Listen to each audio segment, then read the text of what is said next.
G'day everyone, welcome to Mark and Car's Porsche Talk, the podcast where we talk about all things Porsche.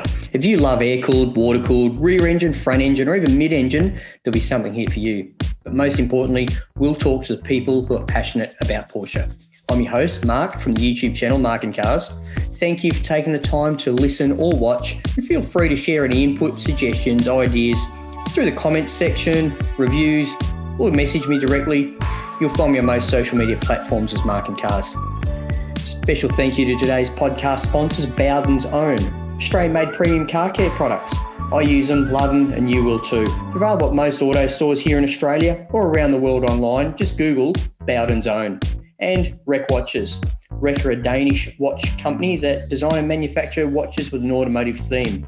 If you're a car nut, it's a good chance they make a watch using recycled parts from your favourite brand. I wear the 901. If you're watching this on video, I'm showing it to you. And it's made from recycled 911 parts. It's got some amazing details that are very 911, including the VIN number of the car that the watch was made from. Anyway, check them out at recwatches.com. Today, I'm joined by Luke from New Car Concierge. Hello, Mark. Mark and Cars, hello. Thanks for joining us today. So I know you're a bit of a Porsche tragic, and you're in the business these days of actually getting people's bottoms in seats to their dream car, I understand. Yeah. I'm excited at the moment. Actually, I got a couple of interested Porsche buyers and a Ferrari actually as we speak. But we do everything from Hyundais to Huayras basically. So we it's one of those things. Typically, like most people that are involved in cars or have been around cars a very long time, you find yourself helping out with advice and, going off to dealers and helping your friends and family. And it was just, I sort of formalized it a little bit, and it's a way for me to be around cars a little bit more. And as much as I love cars, I love car deals. So it's a win-win for me, really. And I've been able to drive some cars, write some cars, make some videos, speak to guys like you. So it's been really, really good. Great to hear. Just as an outline of what it is you actually do, we've sort of got an idea on what your job entails, but what actually is it? Do people come to you when they want to buy a car and they just don't want to deal with the car salesman experience? Is that what it is? Absolutely. So a lot of people out there, they view their car purchase as sort of like a necessary evil. So with those people, we go through and sort of methodically start from scratch and look at their needs and what they need to do as far as what they need the car for, the holidays they'll be taking in it and these sorts of things. And where we start and where we finish, interestingly, is often very, very different. Some people that are fanatical about cars come to me and they just want an ear. I lend them an ear and we go through the scenarios, and I have some more sort of rocks to look under, because especially with COVID, it's hard to find a lot of vehicles. So, with enthusiasts, I look at that sort of objectively, the different markets, and sometimes talk them down from making an expensive mistake. And then with people that aren't enthusiastic, I try to make it as a pleasurable experience for them. So that can be finance, helping them with their trade, and finding their new car. Generally speaking, for everyday cars, it's brand new cars only. But for specialist vehicles, we'll look at anything. Like I had a 1985 Carrera cab come out of the Porsche Centre Melbourne recently for one of my good friends and clients, and that car is amazing, and he did very, very well with it. So they're always it's always good to get stories like that. The new Macan just been announced and updated, and it's fresh on the Porsche.com configurator. And we're going through that process with a couple of clients from Melbourne right now. So that's another thing. We send cars all over the country. We have buyers that buy cars from Brisbane and send it to Melbourne. And we have cars that, they're shooting all over the place. So it's whatever you want, we can look after. And I imagine the dealerships themselves are pretty sympathetic to you. Your payment is a combination from client and dealer, or is it dealer? Or how's that work? It's dealer only, Mark. So our service is free to car buyers. So amazing. Yeah, the thing we hang our hat on is essentially we would hope when we provide a car to you that you wouldn't objectively be able to go out anywhere else and get a better deal in that time frame, with that supply and demand, with all the different things that affect the value of a vehicle, because we repeatedly buy cars from dealers. They understand that time is valuable, and if we can save them some time and guarantee them a sale, they reward us by giving us the most competitive price. And a lot of times it's in line with sort of a platinum fleet deal or something like that. So, sure. Yeah, so it's it's been very very very positive so far. Sure. So if this is the case, why isn't everybody using this type of service? It's a bit of an awareness campaign. Yeah. There is a lot of very strong beliefs in the car market. Everybody has a different idea. I get a lot of people that contact me they have a certain line of thinking, and then by the time we've had a discussion and talked about the ins and outs and the way things are and demystified some sort of things, they come around to sort of our way of thinking. We try to keep everything positive. Obviously, there are some negative aspects, and some people have had some negative experiences. But we try to align ourselves with good brands, good salesmen, good groups, and those sorts of things. And you know, we can add value and help them with their changeover figure if it means assisting them disposing of a car privately instead of having to trade it. Just take the edges off, because, you know, a lot of people are put off new car buying because they go in, they buy the car at full whack, then they get protections done to it, then they get finance, and they get clobbered all the way along the line. Whereas if you buy the right car at the right price, if you are fanatical about your paint, we can have the right guys do your paint protection. We can have someone else take care of your tinted windows if you want that, and generally make sure that you're getting the value out of every transaction. I have an old story that if I leant over the counter to you at lunch, opened your wallet and took $200 out, you'd probably be offended. But when you're buying a car, kind of goes out the window, people just sort of they lose track a little bit. That's the one, Mark. They just, especially on finance, it's just like, oh, what, bull bar, $4,200? Yeah, have at it.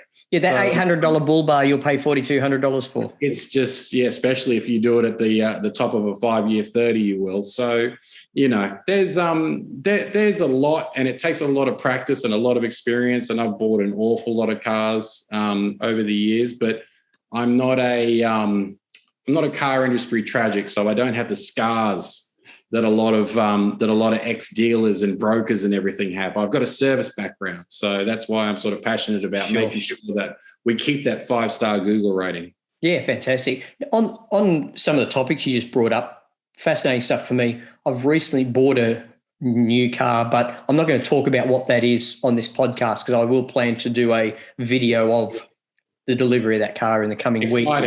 Very exciting. It is. Well, it is for me. And but that aside, the points you brought up about going in and dealing with the dealer and the scars and the emotional draining that it is for someone. And then those points you brought up, like, I've thought myself, the car I'm buying is a very large front on it, and I'm thinking I probably should get PPF on that car. But you bring that with the dealer, it's 3 times the price of anything anyone else has ever done, you know? Yeah. And the type of car I'm looking at, buying is also very open to modifications that are already in the marketplace. And some of the factors of that, I'm speaking to them and I'm backpedaling 1,000 miles an hour because, you know, I thought I'd just be easy to just get someone to do it all so I can pick it all up all done, you know. Yeah. My last few cars I've bought brand new from dealerships, and I have a long-term friend who is actually a car wholesaler. So he just puts me in touch with the person he knows whose personality is most likely going to tolerate mine. Yeah. It's probably the best way to describe it. Yeah. Now, whether that results in the best deal or not, I wouldn't be able to tell you. But historically, I felt okay about the capital investment that has involved. And as a purchaser, I don't, if you've come from service, the cheapest price isn't the best price. It's the perception of value is what's the most important thing, and your business being there and delivering that and communicating that between the two parties, priceless. I'd love, historically I've come from retail for the last 25, 26 years. So I definitely understand what it is that customers require and what they want, which, like you said, is very different to what they think they want until they've spoken to somebody who understands what it is, that balance between what can be delivered versus what can, what you want and what you're willing to pay, and get that sweet spot in between.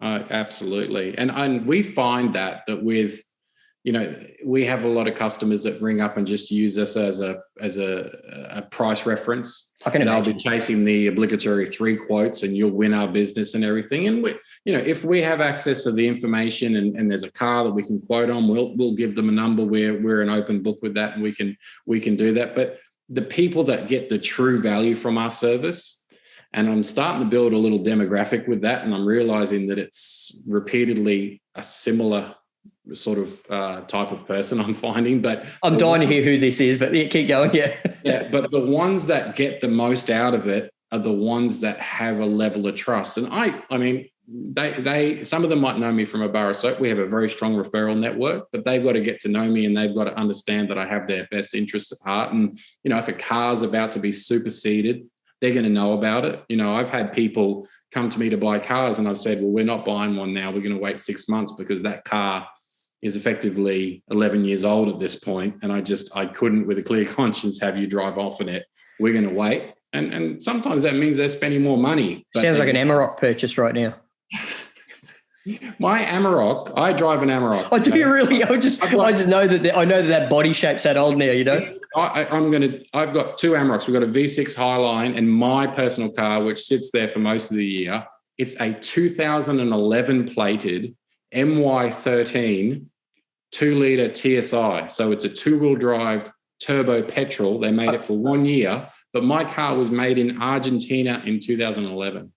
That's commonly known as the poverty pack, I believe, the 2-wheel drive. Absolutely, but my car has leather seats, 20-inch wheels, all the bars, and it is the fastest Amarok in Australia because it has 200 rear-wheel kilowatts and it's lighter than any other because it's got a and tell me, if you lined it up next to a 2020 model, you probably couldn't tell the difference. Not a lot. The vents on the inside on mine are circles and on the current one, they're squares. But neither of them has push button start and neither of them has any safety. So I will, but they drive great. It's a dual cab. They don't need it. Don't worry about it. Yeah. I'm a big fan of the Amarok platform, but my God, it is. But it's like that with a lot of utes. But anyway, getting back, the people that basically understand that we are the experts, that we have our ability we are the ones with the resources that we can help and that we're going to be transparent and that we're going to act in their best interests. They're the ones that get the most out of it. They're the ones that leave the happiest. It's when you come into a car purchase looking for a fight, it's gonna end up probably it's the energy you bring into it a little bit. It's a little bit of negative energy and everything. And I've turned a lot of that just by, just a little bit of information and everything. But I can understand I can't believe I'm saying it, but I do sympathize with dealers because I do understand people come in looking for, exactly. They got the boxing gloves on. And I mean, in this day and age, unfortunately, the dealers hold all the cards because there's no cars. There's still discounts, but nowhere near what there was 18 months ago. And it's, basically it's a supply and demand game at the moment. So look, ultimately, it should be. And I'm not saying this from the dealer's point of view, right? I'm saying this as a business owner myself, right, who has benefited from a similar situation in a different industry, okay? Yes. I'm sure there are too many dealers out there in the automotive industry. Like if you want to go out and buy a Mitsubishi, there's probably 8 dealers in every capital city. Yeah, there's too many. There should be 2. Yeah. And I don't condone price fixing, but no. it's they're employing 50 people in this dealership. Yes. You know what I mean? You want those 50 people there when you need them. You've got to see value in supporting that business, knowing it will support you back because they've made enough money to survive and actually justify existing. 100%. But what it is, and this is the reason that every brand has such an extensive model range. I mean, if you try to buy a BMW lately, if you try to buy not even European cars, Korean cars, Mazda do it, and we're massive Mazda supporter. We've got a very strong relationship with them. We probably sell more Mazda than anything because they've done very well with COVID during the stock scenario. But every one of their models has 6 variants. And then on top of those variants, they have additional packages and they have engine options and all-wheel drive or two-wheel drive. And like if you looked at it, working there, it must be a huge frustration trying to work out what's what, or thinking, especially now with stock being scarce, yes, we found the perfect car. It turns out one of the parameters it doesn't have the convenience pack that you wanted or whatever. And this is really challenging, and but it is done like that on purpose. I'm almost certain to confuse the consumer and make it difficult to compare apples with apples. So that's common across a lot of industry, and it's certainly not an automotive specific issue. Yeah, definitely. So now this is a Porsche Talk podcast, so let's talk about Porsches. Correct. Before we started recording this podcast, we went for a little walk through your garage, Luke. Tell us about your 996. My beloved 996. How long you had it? I've had it for just over 12 months at this point. Really? Only that long? Yeah. You haven't mucked around in modifications. Tell us about those. I would have liked a 911 much earlier, but it's my second Porsche. I've also got the Cayenne GTS as well. So the 928 Cayenne GTS, the naturally aspirated one. Sure. The Series 1, which is I've had over 2 years next month. So you happy with that car? Ecstatic. Absolutely ecstatic. I understand they're quite horrifying if they require any maintenance or servicing. Yeah, that's interesting that you bring up that point. And it's quite common knowledge around the universe that my car, with all its carbon fiber Alcantara, 22-inch wheels, massive brakes, weighs nearly 3 tons, uses 20 litres per 100 kilometres in fuel. On the highway. Valved exhaust. Anything and everything. The tires on the rear are 315 section tires. You can imagine how much a 22-inch one of those costs. Yeah, so it must be about $4,000 worth of rubber on the car. Yeah. With all that being said, it has a full Porsche warranty, which is extendable for 15 years from the time of purchase. As you will continue to extend, no doubt. I just keep extending it, and they keep looking after me, and they keep giving me sports cars when I go and take it in, and we have a great time. Fantastic. Good. Oh, that's good to hear. It sounds like a very sensible purchase then. Well, in the scheme of things, it is. My cost per kilometre is a little bit eye-watering when you actually, but that's more how I use the car than anything. Like if I'd have bought an ML55 or an X5M or something, it would have been much worse because they don't offer the extension on the warranty.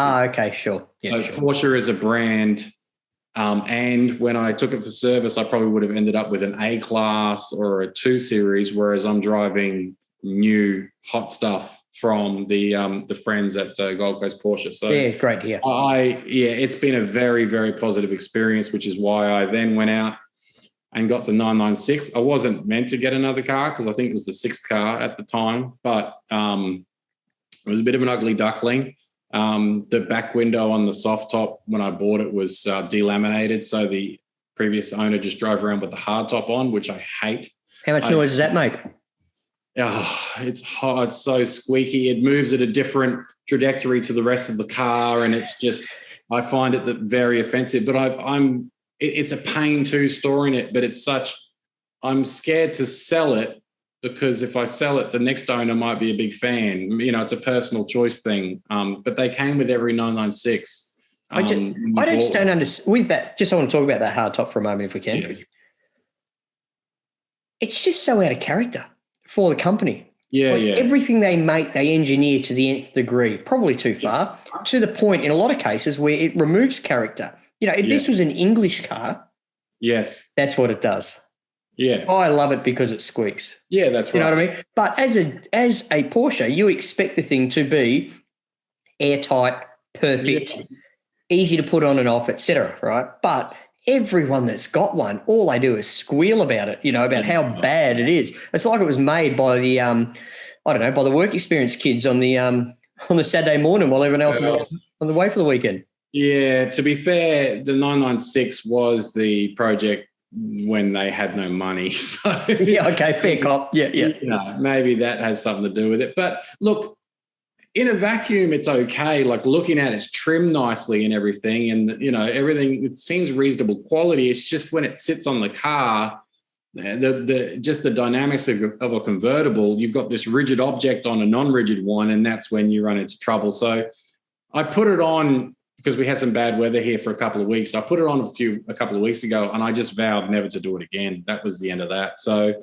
but there's plenty of them around if you ever want to buy one, any listeners, because no one uses them, and they take up too much space in the garage. Yeah, they're top heavy, and they're a nightmare. So you need to cast 1,000 to put it on and off as well, don't you? Yes, you do. It's not a single person job unless you've got, Inspector Gadget 9 feet long arms. Yep. With big muscles on them. So, But the thing about the 996 is it had good bones when I got it. It had a huge file, really extensive file, because it had very enthusiastic owners that are into Porsche racing and have every GT3, Carrera GT, 918 Spider. Like they're a huge Porsche family here in Brisbane. Sure, yeah, good people to buy it from. Absolutely. So to get it from them was refreshing. I've added quite a lot of receipts to the file, unfortunately. I got the soft top done badly the first time, so that had to get rectified. We've done some chassis upgrades. So I came across the wheels first, which were the genuine 19-inch 997 GT3 wheels. That's some big wheels in a 996 going up that big. They are, and they're hollow spoke, and they're beautiful. Like my favorite wheels on the planet. I wanted the 996 ones that are 18s, but these wheels came up and they were a very good price, and they hadn't even been fitted to a car. They're essentially brand new. Oh, beautiful. I'm very sympathetic to those 18-inch GT3, 996 GT3 wheels, but I can imagine cleaning them with all those, those bolts that are in between each spoke. I imagine that. Not the Series 1, the Series 2 ones that look almost the same as mine. Okay. Yeah. I know the ones you're talking about. I actually like those too, but yeah, the fussy wheels. Yeah, if you got someone detailing your car, that'd be great wheels. The day, and I know that Bowden sponsor you, all your media stuff, so I use their products religiously. Fantastic stuff. The day that someone brings out a product that you can just like put over a wheel or flick at a wheel or subconsciously think about a wheel and it cleans it, I'm in, because I am renowned. It's called ceramic brakes. Yeah, I guess that's the only thing, and that's a $20,000 worth of ceramics. So, you do get it back on resale. You'd be on buy a car that's got ceramics on it. It does cost you $20,000 more to buy it. That's true. That is true. You do get it back, and that's the myth. Just you're going off on another tangent, but that's the myth about expensive cars, is that you're buying the car and you're setting it on fire. So my Cayenne that we spoke about, I've driven it for 2 years. I know what I paid for it, and I could get it right back now. If you buy, you obviously have your 356. I've got this 996. All the money that's in there is coming back. It is, you buy right. You don't be a cheapskate at the time. You don't buy the one that was on the WAVA. You don't buy the one that has, yes. You don't go to Grays and pick one up. You buy the one within your means that is the nicest car with the best seller. And I've done that with every single car I've ever bought, save for probably 2 or 3 when I was very young and I messed up. And I've come out on the best side of it. And that's simply the best car buying advice. It's not about what it costs you to buy. It's about what it costs you to own. Honestly, that is the thing. That's when you're going to get, because people buy, it hurts my feelings that people go out and they buy like a 3 Series or something, and then they have this big payment, and because they paid overs on it, and they never do it again. They never buy anything more expensive than a Passat or a Camry because they're like, oh, it was a waste of money. It was terrible. It's like, no, you just didn't do a good job of it. Coming from someone that has a brand new 3 Series, there's a way to buy them, there's a way to buy one. So, but yeah, the 996 has got the wheels. It's got Gambala coilovers. We fit some slightly skinnier rubber, 295s on the rear just to get it to tuck because it was scraping a little bit. I was about to say, is that after did you have to do that because once the coilovers went on? Yes, we had to do that. Well, it's more so because the tire wanted to catch on because it was a 305, and on a Pilot Sport, the shoulders are actually quite vertical, up and down. Yeah, sure. Whereas I'm running a Kumo tire at the moment. About the contact patch on the rear is probably about 3 inches because of the amount of camber. and the 48 psi you've got in them. Yeah, okay. That's right. But either way, between that and an Autobahn guard roller and a heat gun, we got it done, and it's solved the issue. So it rides great. Those GT3 seats are for the older. I took my mum in the car today, and it's a long way down. And it's a little bit difficult to get out. But I was about to say, do you need a high ab to help her out? Yeah, well, I don't know. If I said that to my mother, you'd be on her shit list, Mark. That's a horrible thing to say about her. I'm not suggesting because she's heavy. I'm saying it's just getting in and out of low cars. I was just talking about that today to someone, Anyway, we'll move past the mum jokes and we'll, but once you're in, with a fixed backrest, they're still super comfortable. Like, they are not cheap seats by any means. And I'm looking to do something Larry with the cushions. I'll get a second set made up and get some funky colors or something just for a bit of fun. But you can drive that car all day. Like today, I just ran errands in it. I was in it for probably 4.5 hours today. So comfortable all days? Comfortable all day. It's got the exhaust mod with the bypass, the Fister, the YouTube exhaust, if you know. You know what? When you said Fister, I was going to say you mean the YouTube exhaust, yeah. Yes, the YouTube exhaust. It's got the YouTube exhaust, which is like $200, but it makes a big difference. Sure.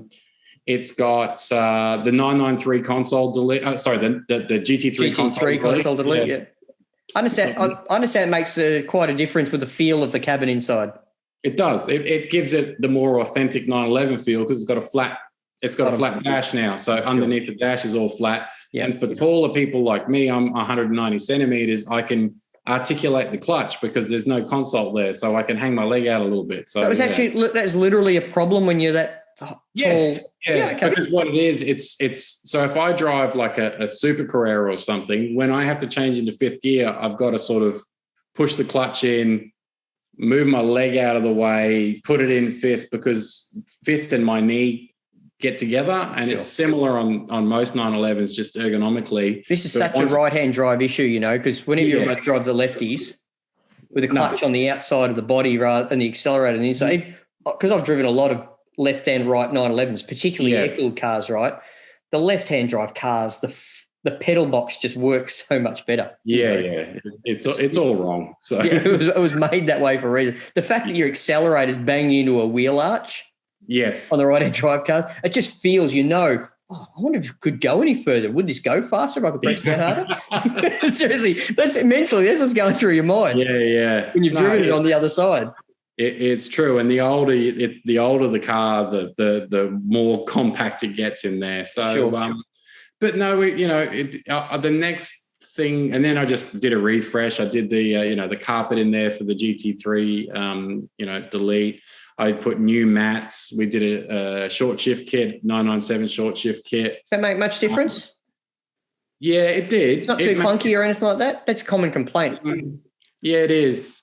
It is. Sometimes, like today, when I was driving the car for a purpose of not just like giving the car a thrash, I was actually just moving around.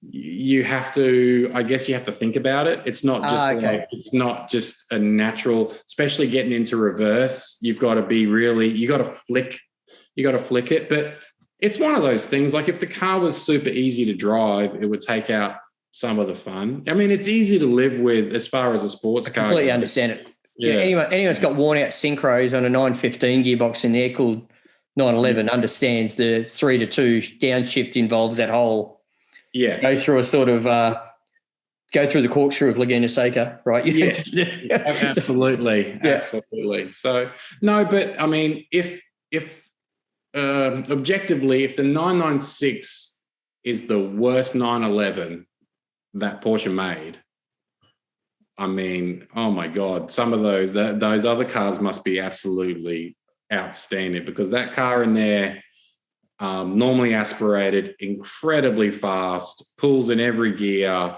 It's, the way it looks now, everybody, I get a lot of admiring glances on that car. It's meant to be the ugly duckling, it's the one that should be left out. It's got the fried eggs, it's got the boxed front end, it's got everything's not to like, but man, like sitting in that car, sitting on the floor in those seats, looking in the wing mirror, looking over the rear guards, and just hearing that engine, it's really, really, it as a combined thing. The modifications has really brought it all home to roost, and it's it's an event every time I drive that car. Absolutely love it.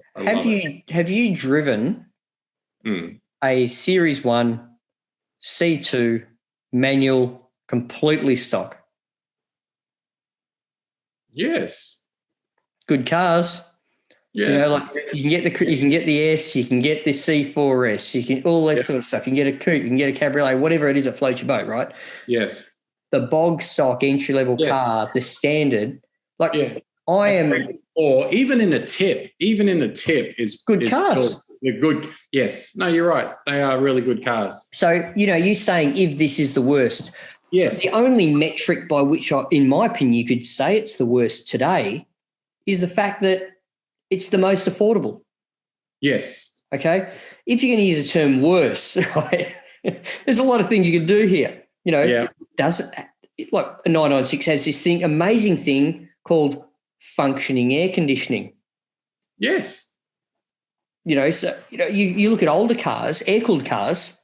No. You spend a squillion on these cars year in, year out. Aircon still doesn't work. Now, you live somewhere where you put a lot of value on that air conditioning, as do I. Yeah. So I think, saying if this is the worst, I don't believe it is, but the concept of worse is different for each person. My wife wouldn't dream of even considering buying a new car today unless it had heated seats. Mm-hmm. You know what I mean? So in the scheme of, what your expectations are as a consumer, Porsche's never made a 911 that's worse than the previous one. No. But if you look at performance metrics, you could look at size. So you could say a 992 is worse than a 993 because you could park the 993 in a 992's passenger seat, right? Yes.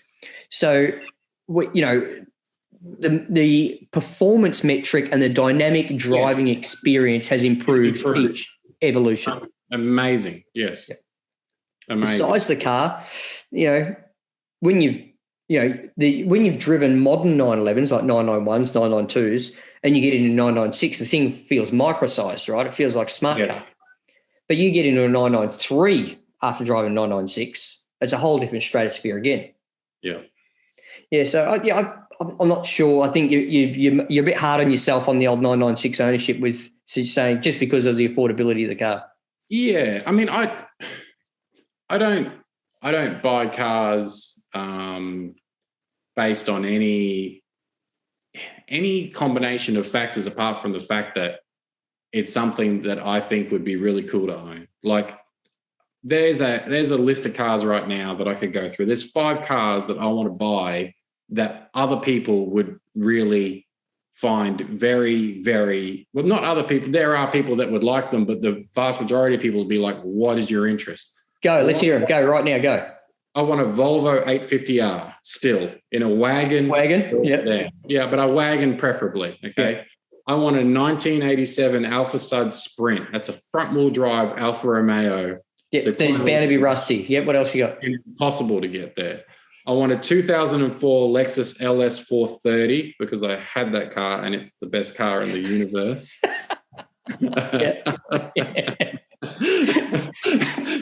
I want, this is a controversial one. I want the earliest, lowest spec Cayenne that I could ever find. I'm talking the ugliest duckling with the smallest wheels, the earliest generation headlights, the least options. Like, I want a stripper spec V6, like basic early Cayenne. But hey, I'll just stop there for a sec. Yes. 4 months ago, I was tapped on the shoulder by a regional owner of a Cayenne here, who drives his car from Broome to Perth to have it serviced yearly. Now, Broome's a long way from Perth. If you're unfamiliar, any listeners out there of the size of Australia, we're talking 3,000 kilometres maybe, right, on the road. So it's a long way away, right? Yes. Now, he special ordered this car, stripper spec, with 2 exceptions. Yep. He had the air ride suspension removed and had steel suspension springs fitted because it was a country car. He wanted the reliability. Yep. He got the Tech Art rear wheel carrier on the back. Oh, right. Right, which is the ugliest thing ever and probably cost about $4,000 back then, right? Yeah, that's out there. And the highlight of the whole discussion, manual. Oh, you are kidding me. No, right? I didn't even realise you could get a manual. Like, I know you can, but I didn't realise there was one in Australia. There was 4, right? Unbelievable. Anyway, he bought a brand new Cayenne very recently. Had this thing. This is an 04, I think, 05, something like that. That's Series 1. I can't remember the exact year off the top of my head. Yeah. Mark, do you reckon you could give me $18,000 for it? I'm not paying $18,000 for this. Fool. A manual Cayenne. I should have just bought the thing. Oh, my God. Oh, man. Yeah, we're not going to go down that path of things that we should have bought. But this is just recently I did it. You know what I mean? No. We've all had those should have boughts, right? But this was just man. I'm sure I'm going to look at this in years to come. That thing's probably worth $50,000 in about 5 minutes, right? Because it's a manual. Yeah. Like clean, because it's the same as 986 Boxsters and all that stuff. The unwanted stuff, they're like, if you get an unmolested one, I mean, you know, obviously, everybody in the country knows that XR6 Falcon turbos and every Australian car that ever, and Tegras and Honda, all that stuff, if it is a clean factory-style car, the price is to the moon. Supras, GTRs. A couple of people in my neighbourhood were out in their R34 GTRs the other day that they've had for a squillion years. And I'm like, that's a $500,000 posse driving down the road. There was only 2 of them. I'm just I did come across, there is somebody very near to where I live has one of the 2-door WRX STIs. Oh, yeah. Yep. Bought it brand new. It's got like 18,000 kilometres on it and it's never been modified. Yeah. You know. It's got to be worth huge money. But the thing's gold plated. In fact, you know, if it was made out of gold, it wouldn't be worth as much as it is. Yeah. No. So there are. Yeah, that was my Cayenne diversion there. So was there any other cars on that list? Well, I think we got to 4. And 5th, you can probably put, I do want, and I am actively looking, I don't have a history of owning Australian cars. I have probably sold a few, but I don't, you know, I'm not a collector or particularly interested, but I do want the latest XR6 turbo that I could possibly find. Okay. That is in a ute, because I kind of have excuse for it then. I sort of need a ute. So, but that is proving a little bit difficult. Anything that's realistically priced that don't exist anymore. That ship has sailed, I think. Yeah, gone. Well and truly, yeah. Yeah. So, so if anyone's out there it's especially the rest of them, if I have the money, I could probably just do it and pay way too much for those cars. You know, like an 850R should be worth $10,000. They do pop up at the right price occasionally, though, if you're patient. But this is the thing. It's another ship that a really nice one's $25,000. I saw a nice yellow one not long ago over here. Manual, because a lot of them are auto, the ones that I've seen pop up, right? Yeah. This is a manual with the tan interior. Yeah. Shocking color combo in real life. Yellow and tan, that's ridiculous. Yeah, disgusting, right? But That is I think it was like 11 and a half or 12 grand or something. And I thought, you know, like you'd probably get the thing wrapped, right, or something to make it livable. But if at that, did it have like 415,000 kilometers? I didn't pay enough attention. Yeah. And that's the thing, like there's always a balance, you know, there's always something. I'm sure.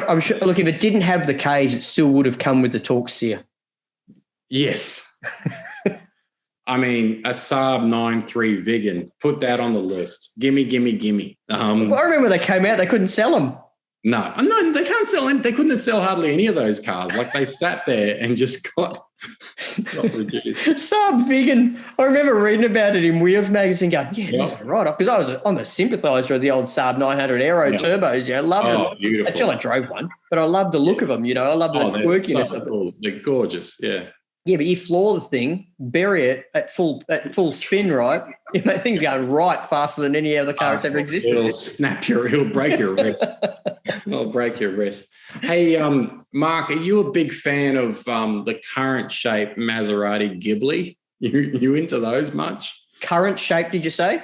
Yes. No, but I'm a sympathiser of the square ones. Yes. You know, the Shamal Ghibli shape. 100%. The 420s, the bi-turbos, all that. The real old stuff, you know. Scariest car I ever drove. Oh, you driven one? Yeah, I used to actually work. I've brought this up in the podcast before for listeners. If you're bored of me, I get it, right? But I used to work for VDO Instruments. Oh, okay, yes. Okay, and this is going back 25, 30 years ago now, right? Okay. And during that period, that was the real heyday of American imports coming to Australia, converted to right-hand drive, selling in the market.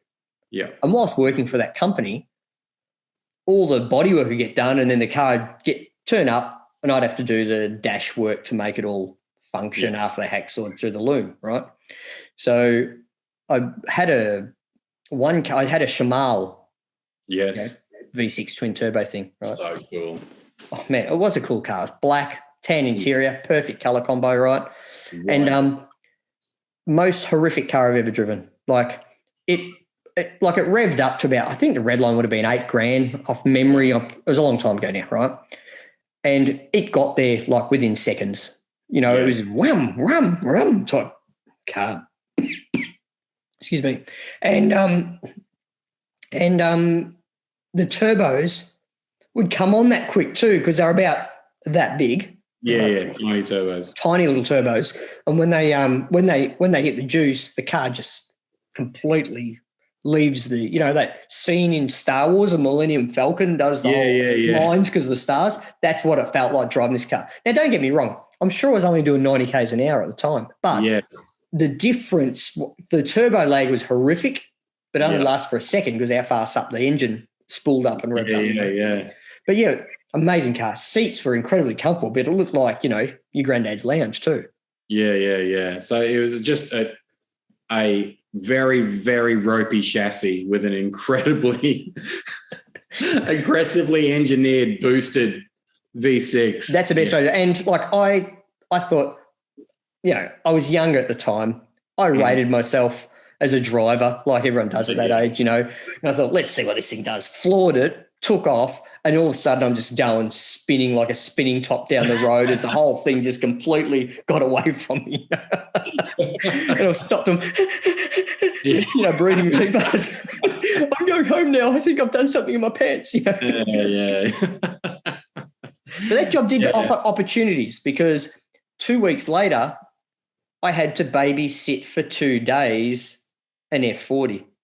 Are you serious? Yeah. So I had to fit a rally computer to it, and it was only in WA for like 6 days for an event. Yeah. And the owner wasn't flying in. He rang me, you know, back in the old days before mobile phones, obviously. Yeah. Rings me up and he's talking to me. He goes, yeah, you sound pretty good. I don't trust the other people at work there. Can you just take it home and look after it for 2 days until I get there? Yes, I can do that for you. So, what did you drive this car home? I drove it the whole weekend. An F40. Yeah, why wouldn't you? If someone says, look after my F40 for 2 days, what do you It think? was a left-hand drive car, obviously. Yeah, of course, yeah. But that's half a course for me, I don't. Yeah. So then what did you hang off the back of it? Did you have some sort of dealer plate or something to I had a temporary import plate, right, that was used for the event, which you can use in the days leading up to the event, during the event, and the days after the event, and then the car gets put back on a plane and flown out, And okay, this whole thing about meeting your heroes or whatever, like, have you played the lotto twice a week, every week since to get your hands on an F40, or was it like? Look, after the driving experience, and don't get me wrong, I've got a lot more experience in driving motor cars now than what I did at that time of my life. We're talking nearly 30 years ago now. Yeah, right? It's definitely top 5 cars. You've got that whole, if money was no option, if I had $1 zillion, yes, that is a number out there, kids. It would be of the premium Ferraris. Yeah. 2 are on my list, and that is one of them, Yeah, okay. Yeah. I love the size of it. Like, I love because the family that owns that I got the 996 from, I understand that they may or may not have one in their collection as well. And just the way the paint is with the carbon and just being close to it and the size of it and the fact, like, it's just built to do, like, it is just unbelievable to be up close to them. Like, I've spent quite a bit of time ogling one recently, and I'm besotted by those cars. Look, I would say, as a Porsche enthusiast, yes, the car's terrible. Okay, yeah. The quality of everything in that car. Yeah, a sympathizer would say it's handmade. Yes. A practical person would say it's a bit shit. Yeah. You know what I mean? Because definitely. And I've seen 3 of them up close. Yes. All 3 were noticeably different. Yeah. Okay, like every car was different. It'd be the equivalent, like, realistically, it is a modern equivalent of what the 917 was for Porsche. Yes. Okay, yes. They built one. It was for Jono, who lived in Singapore. They built another one. It was for the Sultan of Brunei. And the whole even the way the chassis at the back is, the quality of welds and stuff, I'm looking at going, they reckon this thing can do 200 mile an hour. You're doing that in that car. You were taking a whole different strategy. Yeah, I'd feel a lot more comfortable trying to do 200 mile an hour in a 959. Yes. Compared to an F40. One of them looks like your dad made it for you as a billy cart. The other one looks like it was manufactured on a production line. Yeah, no. And don't get me wrong, if you're an F40 sympathizer out there, like I said, it's on my list. I love them. I love the look of them. I love how aggressive they are. I love the turbo lag. I love getting kicked in the back. I want to be that guy that finds out that I couldn't drive one properly. Yeah. So I'm a complete sympathizer myself, but I'm adult enough to accept the shortcomings of what that motor car has. Yeah, no, you're 100% right. Yes, there are a lot of cars like that. That the full character is in the fact that they were just so sort of cheeky with trying to get away with them. And then there's cars that are, I mean, for the most of the HSV production, I think along a similar way, especially now that the values met up. Like, oh man, they were based on some junk, and then I just want to just pause you there for a sec, Luke. Hang on, just wait. Yes. International listeners, HSV is Holden Special Vehicles. Holden is the General Motors division vehicles are made here in Australia, and HSV were the high performance versions of those cars. Now, historically, they're a high-performance version of the car that is the most common car used for a taxi. So you're coming off a low base. But when I say that, please don't confuse it with thinking it is just a pig with lipstick, because they actually are quite capable motor cars quite often, right? So, but they do come off a very, you could say, developed chassis through sheer production numbers. But the reality is you've got a very low-level car that has had a fortune spent in developing it to make it into a high performance car. So yeah, go on. So I just wanted to outline what HSV was. Yeah, but there were they came from humble beginnings, and despite the popularity and the amount of people that propped them up as halo cars, they were at least 20 years behind an equivalent European competitor, almost all the way to the very, very end. Now, to the end, when they got obviously some alloy LS3s and everything, and they really were serious performance cars, and they had a lot of crossover with American stuff.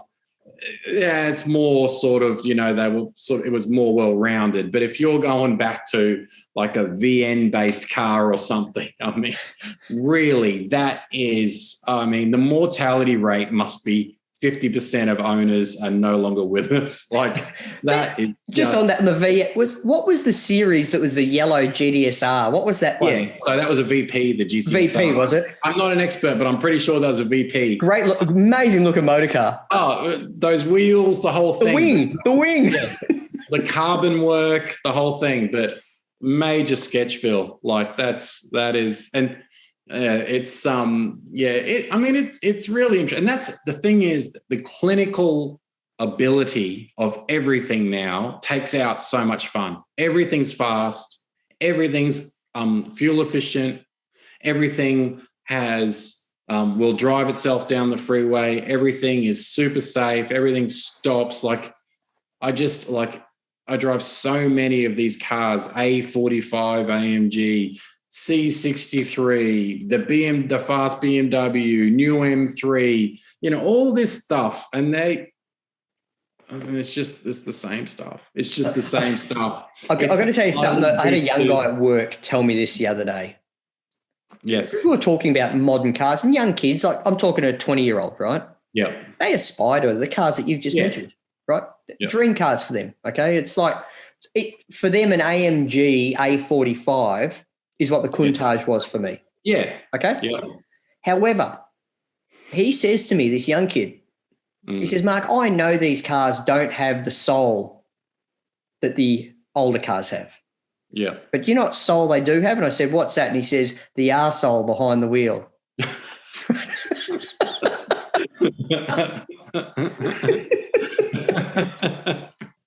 Oh God, it was a good line for a young kid.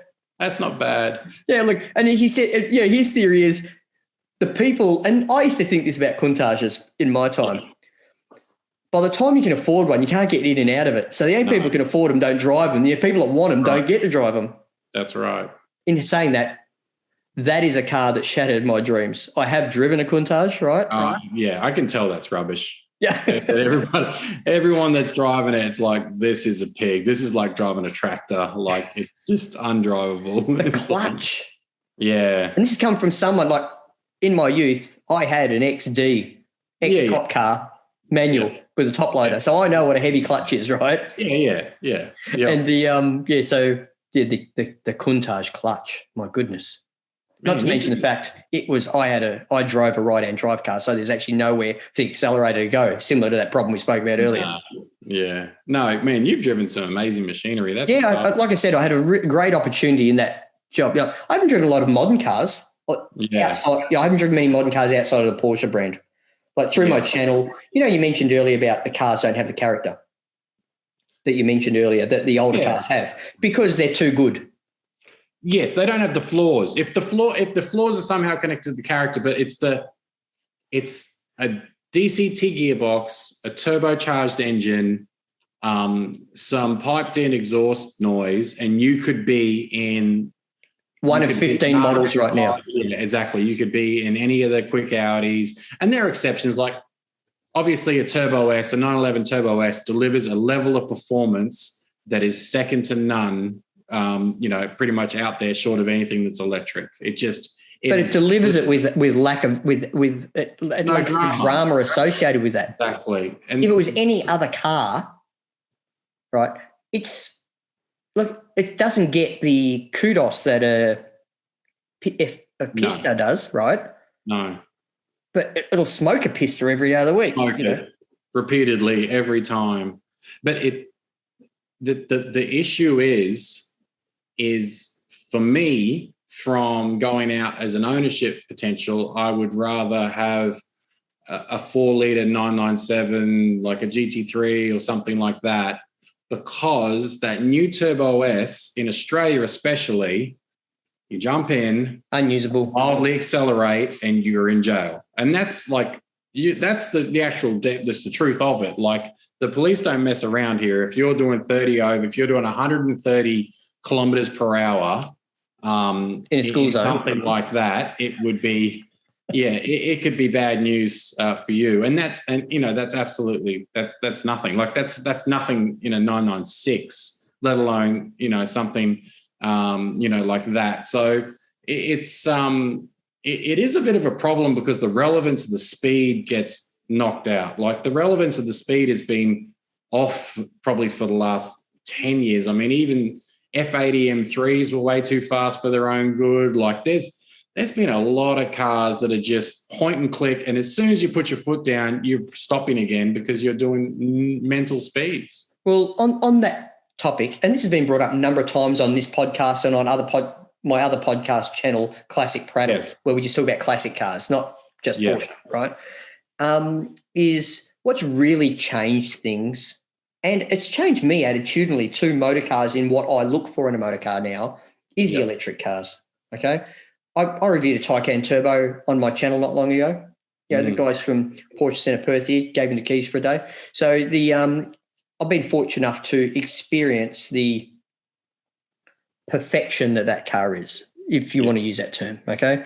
The flaws in that car, outside of its range anxiety, which isn't really justified, right? But it's range anxiety that comes with electric cars, for whatever reason you have that in your head.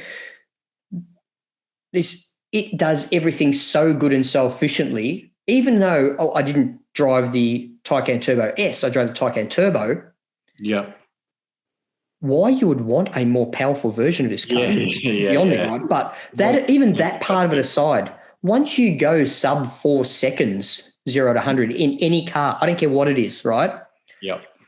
You're in a stratosphere that I question the ability of most drivers to actually, one, appreciate on public roads, and two, actually have reaction times fast enough to change their mind during, There's no way. And especially when you're driving a Taycan or an RSQ8 or something that has a touchscreen interface, because you will certainly die trying to change the air conditioning. So, and or you just glance for a second and you've covered 150 meters. You know what I mean? And this is the thing. It lacks a certain relevance. I was watching yesterday, the new Tesla Model S, and I am not a Tesla fanboy. Oh, the plaid car or whatever it's called. Yeah. 100 to 200 kilometers an hour in less than 5 seconds. So it does the first 100 in about 2.3, because that 1.99 involves a rollout or something. Sure, whatever. So, whatever. You're just over 2 seconds. You've hit 100, and then 4 seconds later, you've hit 2, which is, like, when you compare it to turbo everything, it is blistering. I mean, that's a 9-second factory car. 9-second cars where we come from involve big fat tires and parachutes, don't they? Yes, and rotaries that go wop wop wop wop wop wop wop. So, and then pop, because they only do it once.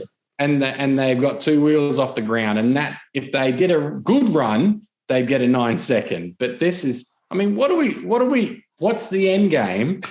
Where are we going? And more to the point, is there any reason that anyone needs anything more than a 981 Cayman? Your thoughts, please, Mark. Back seats. Okay. Yeah, true. Okay. But as a driving experience, what a car. Amazing. Right. What a car. I did a review on a 981 Spider PDK. Oh, what a car. What a cracker, mate. Oh, what a car. You don't drive that car without smiling. But I will say this, whilst it's not Turbo S / Taycan performance, it is well and truly in trouble car. That's the bigger, you know what I mean? That's an S. That's a 3.4. So that is the bigger one. But even and because it's the Spider, it's actually got another 20 horsepower than the S. Yeah, nice. Right. So, but even that aside, Yeah. The actual driving dynamic of the car is amazing, right? Yeah. Oh, what a car. It's beautiful. I just think they're too dear. You know? They are a little. They are a little. And when I say too dear, it's too dear to me. Okay, that's what I mean when I say too dear. But if you want a magnificent sports car that's going to be good to you this year and next, that is going to give you a load of Porsche DNA that you can take to shows and you can modify, and you can still take your wife to the shops without her complaining that she's uncomfortable or that it's too noisy or that it's air cooled and the aircon doesn't work, all different things. Buy a 981 Cayman or Boxster with a PDK and live a very, very happy life, because they are simply magnificent cars. They sound amazing. They go through the gears wonderfully. They steer beautifully. They're not especially expensive to keep. They're really well put together. I mean, those are just such a sweet spot. Well, I looked at, after doing this review, I'm thinking, oh God, I've got to have one of these. Yeah. You know, it's just amazing. And pretty quickly came to the conclusion, besides the bubble bit at the back of a Spider, which looks amazing. Like, they're beautiful. So beautiful. Stunning, so right? Beautiful. Yeah. But it's a $50,000 premium to have it. Yeah, right? So you could pretty easily buy a high 30s, low $40,000 981 Boxster S, right? Manual. Yes. Drop another $10,000 into the mods to make it every bit as exciting to drive as the Spider. Yes. You know, and have a pretty good car and kept it in the garage for 15 years. And you know, in 15 years' time, it'll still be a good car. Yeah. Are you saying that that 981 Spider is $200,000? No, they're How much are you saying it is? 100. For a 981 Spider is $100,000. Yeah, I think so. Yeah, not a 718 Spider. I'm talking about 981. No, 981. I know a 987 Spider is $100,000. I'd like to. Oh, you're right. Sorry, I am talking 987, not 981. Yes, you're right. 100%. I apologise. Yeah, no, that's good, because either way, a 987 is also awesome. So, in fact, while we're on the subject, a 986, if you get a tidy 986 and it isn't like a red and black color scheme or something horrific. If They've got some shockers, haven't they? They do. If it is a car with books, and not books because someone's dad was good on the tour, it has to be maintained. Deferred maintenance is not maintenance. Oil changes is not servicing. That's just oil changes.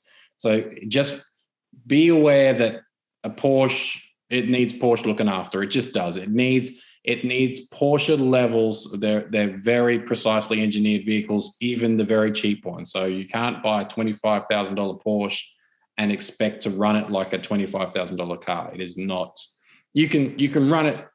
What do you mean it's going to cost me more to service my Corolla? You can run it cost effectively, but you can't run it for nothing. You have to spend some money. I agree. 100% agree. Yeah. But wonderful cars, just absolutely fantastic cars all the way up and down the line. We're talking about fantastic cars and just really enjoyable. And if you have any inkling to get into one of these cars, if you wait and wait and wait and wait, they won't be around for you to get into. Like, I'm proof of that. Yes. Because honestly, the last 6 months, I've watched 911s get away from me. Water-cooled 911s, 996, 997, you know. I know that you've had yours long enough to understand that you can get the right car at the right price at the right time. Yeah. Those days, they're gone at that entry-level price point, you know. And when I say that, I'm talking about asking prices. I'm not talking about selling prices. Yeah. Okay, these are two very different things. And I would say that these numbers getting further apart as the market has spiked during this, at the end of COVID, it feels like. It's like someone sees another 997 manual go up for sale. Well, I'll put mine up for 10 grand more if they're asking that much. Yeah. And then 2 days later, I'm going to put mine up for another 10 grand more. Then the guy from 2 days ago says, well, if he's asking that, I'm asking more than that. Mine's nicer than his. Mine's nicer than his. Or how, you know, oh, that's silver. Well, they're all bloody silver. Yeah. But it's it has just gotten too far away for me myself. Whilst I was looking at 997s 12 months ago, I was thinking 65, 70. Oh, you were 100%, and you're over 100 now, and I'm giving me Mickey Mouse ears. Check it out. Yeah, that is, isn't it?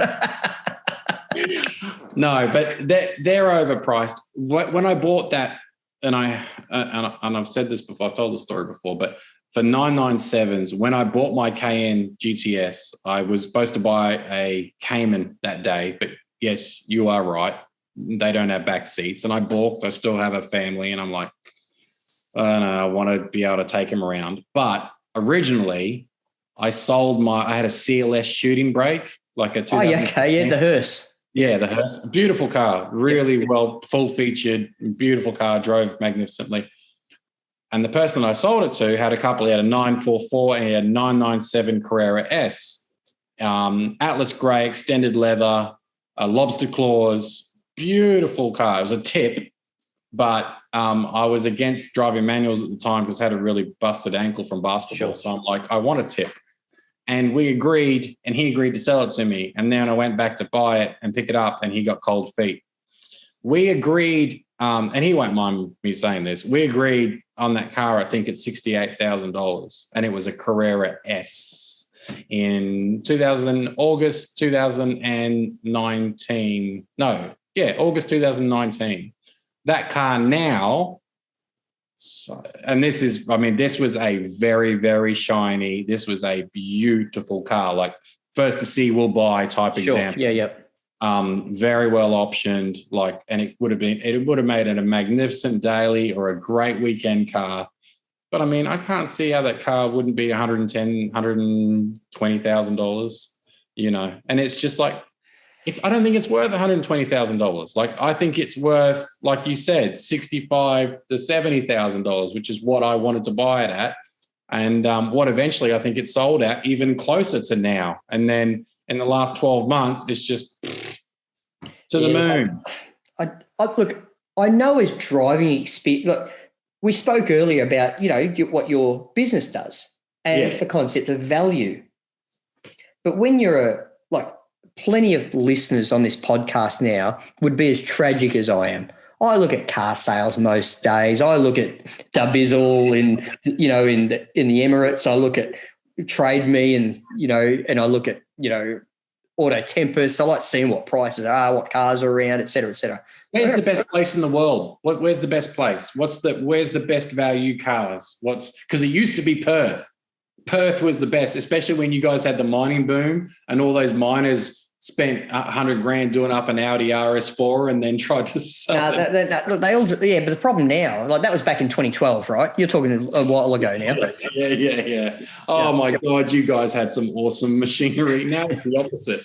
Yeah, it is. You will not find a FIFO, people that work in the mines, that doesn't have a $70,000 Hilux with $100,000 more of options on them these days. Yeah. Right. So, or a 79 series Land Cruiser U. Yes. Okay, so that's why. Yeah, it's changed. But like I said, if you're an enthusiast, you're following this market, and if you're actually ready to spend money in this market right now, I don't know. The value thing, the value proposition. You said it's not a $100,000 car to you, right? No. Is the market going to come back though? Historically, it doesn't. No, it's a game of chicken. But you're right, it is. But when COVID started, I had a lot of people that were sitting on their wallets going, "It's going to be a bloodbath. Everyone's going to get rid of their discretionary. All the boats are going to be I'm going to wait around and I'm going to scoop up these jet skis like there's no tomorrow." And it wasn't. Yeah, it never happened. And there'd be a 2-year wait on jet skis and the consumer products would go off. If someone comes to me literally and wants to buy a new Hyundai, I'm like, I'm sorry, we're going to have to join the queue. If you want a RAV, if I had a hybrid RAV4 or knew of one, I'd be so well off. It's just, this is the reality of 2021. Maybe Perth does have good value because I live quite near Fremantle. Yeah. Okay. I go into Fremantle minimum once a week. Yep. All the cars get unloaded onto the wharf there, then they get picked up by the various. In the last month, if I said 1,000 to 1,500 Land Cruisers, 79 series utes, 200 series wagons, and RAV4 hybrids were unloaded off those cars. I will go, there was that many RAV4s. I've never seen so many. Yeah. Well, the demand is through the rides. And Prados, the new Prado. That's my sister-in-law bought one recently. Yeah. Which makes the old Land Cruiser little. It's the biggest car I've ever seen, this Prado. Yeah. Well, coming from someone that there's no chance my wife is going to watch this. So I have a deposit on an LC 300. Okay. GR. I got the GR, LC 300. The dealer tells me they're not bringing the V6 twin turbo to Australia. I very much the petrol, which is what I favoured. I wanted a, crystal white with the twin turbo. And what this has to do with Porsches, who knows? But anyway, the reason that I'm doing that is because my previous Land Cruiser customers in the last 12 months have bought their cruisers and either held onto them or sold them for massive profits. Yeah, sure. I figure what's to lose if I drive around for 12 months in a brand new LC 300. It's not like when I had a deposit on a Supra and quickly worked out that was not a good position. Yeah, which is in saying that, I think the Supras are great and they're actually undervalued. I think that's a lot of BMW for the money. That's a fast car. It's a good looking car. If you bought one and it started with a 7, you bought a GTS. But I'm glad I didn't buy one brand new for 102. That's yeah. Look, as cars as $100,000 motor cars, I drove one in the very early days. I actually drove one in New Zealand when one of the first cars that I got in New Zealand when I was over there. I could not come to terms with the fact this was a $100,000 motor car. Yeah, okay. With regards to fit and finish, dynamic. I would put it this way. I wouldn't hesitate to put more value in a Carrera S manual 997. Back then, drop 100 into one of those over a new Supra. So what was it? Was it just because it feels previous generation BMW? Is that what it was? Is the fact that it feels like an old 340i sort of? Firstly, the entertainment system tech, it was outdated from new, right? Yeah. If I'm going to have outdated infotainment, I may as well get a good car.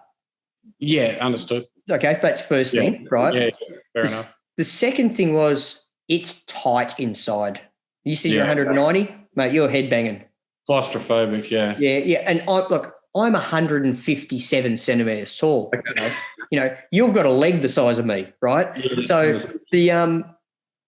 I got in it and I felt, I just struggled to see the value in the product. In all reality, Toyota would have probably done better to actually use the GR logos on the car instead of the Toyota. Like, you don't spend $100,000 on a car, a sports car, to see a big T staring at in the middle of the steering wheel that's bigger than that could be some brand snobbery, but the reality of the situation is I question the value. And if I get in a 997, like a good one, we're talking 18 months ago now here, right? Yeah. 2 years ago, I could have got a good 997 manual, well maintained, even in a nice colour, a non-silver car, right? That for $100,000, and it would have been a cracker. You would have had your pick, yeah. Yeah, it would have been a C4S. It would have been. You could have got one with those carbon buckets, probably. And as a result, that car there for $100,000. Yeah, that's a lot better use of the And that's how I felt as soon as I drove it. Don't get me wrong, it was a good driving car. Look, was it fast? It was very quick, right? But put it this way, it's I don't know the numbers off the top of my head, but it is probably 997 quick. At least, yeah. Okay. I think it's pretty close to being a 4 second. Like it's a mid 4s, sort of low 4s. It probably is, right? Yeah. I think overall, just the fit and finish of the car it felt like a $60,000 motor car. Yeah, I understand. I think you paid it. I think they used the Supra name as a premium in pricing, probably to return some profitability, and that's up to them. That's that's their company. Popular though, that's the thing. They were just sitting around. I don't know. They're ugly. Yeah, that's my 2 cents. I don't think it's a pretty looking car. Yeah, that's interesting. Do you think the new Nissan thing is pretty? The new little sports car? You haven't seen enough of it to know. Which one? The new Z400 or whatever it is. The new. Look, it looks purposeful, right? Yeah. Would be a good way for me to describe that car. I don't know what the Supra looked like. When I look at a Supra, when I see one on the road, firstly, I just hardly ever see them. I don't know who bought them. No. Right? And when I do see them, I think, the styling of the car, I think that probably went too far on it. Yeah, I see. And you got to think who is the customer for that car? The target, they messed that up completely because the Toyota diehards, the people that are likely to go in and spend $250,000 at Toyota with cash, buying a Sahara and everything, they're not buying one because it's too BMW for them. And that's not. And it's not BMW enough for the BMW person. That's exactly right. So it was sort of in the middle of nowhere, and that's ultimately where it kind of fell flat. And I mean, thank God that I was able to pick up when I had the order, because I entered the lottery. Oh, congratulations, you can buy one. I'm like, well, yeah, this is going to be great. I'm going to drive this car for free. It's going to be awesome. I'll sell it for 15 grand premium. Yep. And the young lady that was handling the concierge that was handling the dealings, I said, oh, I want a GTS. And they said, oh, you can't get the halo color, which is the matte gray special Nürburgring, but you can get any other color. And I went, is that right? And then she said, yeah, well, you get these choice of colors, and then the cars that are going to dealers will be in this. And I went, cars going to dealers? I'm like, all of a sudden, we sold out in 32 seconds has gone from that to, oh, there's cars at dealers and you can have any color you want. And really, it's not a big fuss. And if you want to call me back in a week. You're backpedaling like this, aren't you? And straight like, if it wasn't for if I had someone else on the phone that had probably been less, she was trying to be helpful. She didn't realize that I was reading into it, but I mean, that was enough for me. I just went, oh, okie dokie, I will, you know what? I'm probably going to use the money somewhere else. And fine about it. I got the deposit back and everything, and it was all good. But I mean, I'm glad I didn't. And then similarly, they're going to have a lot more, releases that'll be limited, and all the brands, there's an opportunity to buy cars that are in demand and drive them for free if you know the right people, and if you can, get away with it. I would love to be on the list for G-Wagons when they get released, and I can just carry to $350,000 for a few months and just float the cash. So yeah. Look, I'm on the press list for the new Series AMG GT that's about to drop. Yeah, great. So that car is due in about another 2 months here in Australia. Okay. They're going to drop it here in Australia at the same time as a global release of that car, which is quite nice, right? And do you like them? Do you like the current cars? Have you had seat time in the current car? I've driven 2 of them. I haven't driven a GTR or a GTR Pro. I've only driven GTSs, right? Yeah, me too. It's a very appealing car to me. Yes, underrated, I think. I love the look of them. Yeah, I think the back of them is very 997, right? Yeah. But that aside, I do like the cars. If I was to spend $200,000 plus on a sports car because that was a lifestyle I lived, and I wasn't buying a 991 GT3, it would be an AMG GT product. Yeah. I don't know, I haven't looked at the prices lately, but back when you could get a GTS for about $145,000. That's a lot of car. That was exactly. That was, I thought that was an immeasurably good deal at that point, because they sound great, they drive great, they have incredibly well balanced. Yeah. They don't look like they should be, but they are great balanced cars. No, really, like they're very capable sports cars, and they are highly enjoyable. Like I've driven back to back. It was one of those Mercedes days, and drove everything. And I was with a friend. I brought a guest, and we both had the same opinion. Just like, wow, that is a standout as a really something that it's underrated for sure. I don't think there's been an AMG product that's taken as big a depreciation hit as those things, though. No. They have taken a belting. You look at what a new one costs. Like for me, if I was actually in the market to buy one, I'd get a Roadster, right? Yeah. That, oh my God, they're stunning looking car. Gorgeous, just so gorgeous, so purposeful.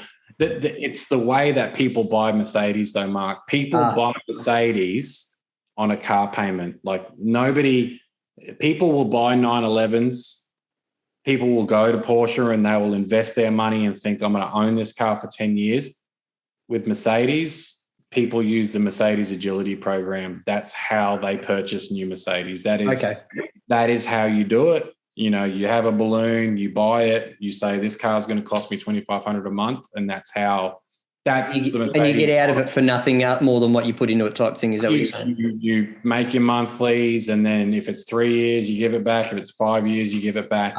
Okay. And that's the difference between a Porsche didn't even have.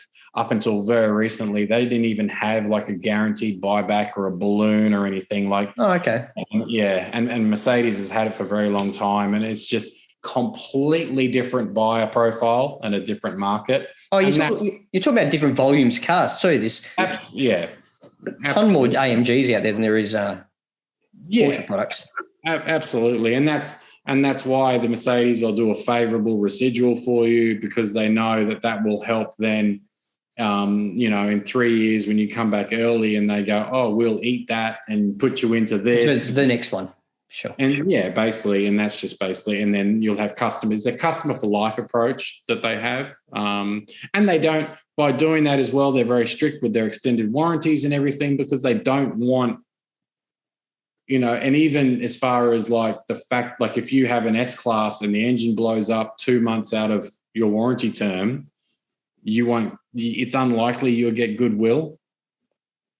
Really? But it's part of a greater, everybody has like a corporate, like a belief. They want to encourage you to just keep getting back in that cycle. You want to run it to warranty, which was previously 3, is now 5, but and they want you to get to that point and then walk right in, hand them the car back and go again. And that's sort of how things swap the keys over, just give them the new one. That's basically it. They move heaven and earth to try and make that a reality for you. Yeah, sure. And for people that are supportive of the brand, have multiple cars with them and everything, they have something for everything. There's such an extensive range. So look, AMG owners, no offense if there are any out there listening to me, right? They are like a cult. Yeah. Very few people only ever own one AMG. Life. No, it's a thing. I just personally, probably very similar to 911 owners. Let's face it. Yeah. But personally, I like AMG sports cars and big motored stuff and everything, but like A45s, any of the 6, like the 43s, like. There's a lot that they started using that badge on everything a little bit too liberally. Like, sure. That's a common complaint you hear from people about AMG in general. Yeah. Yes. Anyway, look, we've been crapping on for a long time here. As much as I'm enjoying it, I'm sure people are getting bored. Somebody owns a Zoom Premium. What does the clock say, Mark? How long has it been? I don't know how long we've been going for. Yeah, a little bit. Yeah, it doesn't actually tell me anywhere I can see on the screen here. But I can see we've been going a while. Anyway, I really appreciate you coming on the Thanks for having me. Podcast, Luke. It's been a delight. I think we should continue this conversation, maybe even do another episode, because we're clearly got a common interest, and yes, we'll find out if anyone else is interested, and then we'll see whether or not we're going to do this any further. We can broach some subjects. We'd have some people come in and we can discuss their favorite intricacies in the market, as it were. Yeah, it might be a good idea. Leo, we'll get some more people involved, more communal. There we go. Like a great idea. Anyway, thanks very much for your time today, mate. Everyone, if you've lasted this long in this podcast, firstly, well done. Secondly, if you're watching this on YouTube, please think about subscribing to my channel. I could really do with the support. Channel's paused a bit because I haven't put much automated content on or video content on outside of my podcast lately because of the weather here. But there's plenty more coming. I've got some great stuff up my sleeve. Thanks very much for listening to Porsche Talk.